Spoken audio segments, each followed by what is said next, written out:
Good morning and welcome to our daily devotional from Pilgrim Congregational Church. I'm Patrick Horn.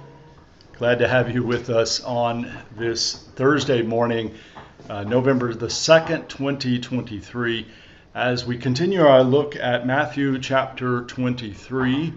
And this morning we'll be looking at verses in the middle of this passage. This is a part of what is called the fifth discourse or speech in the Gospel of Matthew. The Gospel of Matthew has 5 different speeches in it around which the whole Gospel is structured. And the first speech being the Sermon on the Mount, and the last one concerning last things, that is eschatology and eternal judgment. And this last speech begins in Matthew chapter 23. And this is Jesus teaching his disciples and followers about how to be religious. And he says it's important that you follow the law, but what's even more important is how you follow the law. And he criticizes practices of the Pharisees in doing so. And we're going to look at a couple of these practices beginning in verse 5 and going through to the end of verse 10, 5 through 10. So Jesus speaking about the Pharisees, they do all their deeds to be seen by others, for they make their phylacteries broad and their fringes long. They love to have the place of honor at banquets and the best seats in the synagogues, and to be greeted with respect in the marketplaces, and to have people call them rabbi. But you are not to be called rabbi, for you have one teacher, and you are all students. And call no one your father on earth, for you have one Father, the one in heaven. Nor are you to be called instructors, for you have one instructor, the Messiah. So this seems pretty clear, actually, to be a warning about seeking or doing religious deeds in order to be lifted up and puffed up by others. And so it's a warning against this. Verse 5 mentions phylacteries, which were a box that the practitioners would either bind to their heads or to their arms. This is a very literal reading from the book of Exodus that requires the practitioners to bind the law to their foreheads and to their arms. Well, I think there's nothing particularly wrong with religious practices. There's nothing wrong with them in and of themselves. The problem is when we begin to use our practices to puff ourselves up, to try to increase our reputations in the community.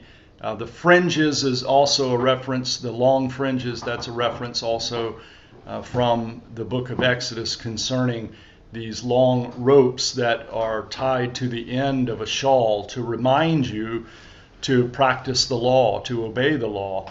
Well, they were signs of being religious, of being a practitioner, and there were elaborate developments of these fringes and these phylacteries, and this is a warning against these practices being used in this way, to have the place of honor at banquets, the best seats in the synagogues, to be greeted with respect, and even warnings about being called a teacher or a rabbi or an instructor or a father even. So the warning here, I think, is not especially about what kind of language that we use to address one another, but rather that in all of these practices we make certain that we are serving one another. And this is what the last passage will be about when we look at it tomorrow. And as I've said before, this is a very serious matter. That is, if you're going to be a religious practitioner, it's very important that you be cautious about how you practice your religion, that you do it in a way that does not bring attention to yourself, but rather is done in service to others, to one's neighbor. So let's close with this word of prayer from W.E. Orchard. O thou who art all, without thee we are nothing. Yet thou who art all can surely make us something. To live apart from thee is impossible. To hate thee is to court death. To love thee is to love everything. What shall we do then but love thee, and all things then shall be ours? Thy law is inevitable, and thy love is inescapable. Whither shall we flee from thy spirit, or whither shall we go from thy presence? If we ascend to the heavens, thou art there. If we make for ourselves a hell, thou art with us. We have come to thee because we cannot fly from thee. We yield to thee because we can do no other. But not only because we must, but because we may, we come to thee. It is thy love that compels, and it is our very selves that answer to thy call. The revelation of thyself ends all rebellion. The showing of thy heart has broken ours. From one who has loved us to the uttermost, we cannot keep our own poor love. To the one who begat us and bore with us and desires to be our friend, we cannot refuse the service of our sonship. So as an arrow to its mark, as dew drawn heavenward by the sun, as a child to its mother's breast, we come. In the Spirit of Christ. Amen. Thank you for joining me this morning from Pilgrim Congregational Church. I'm Patrick Horn, and I hope that you have a very good day. Goodbye.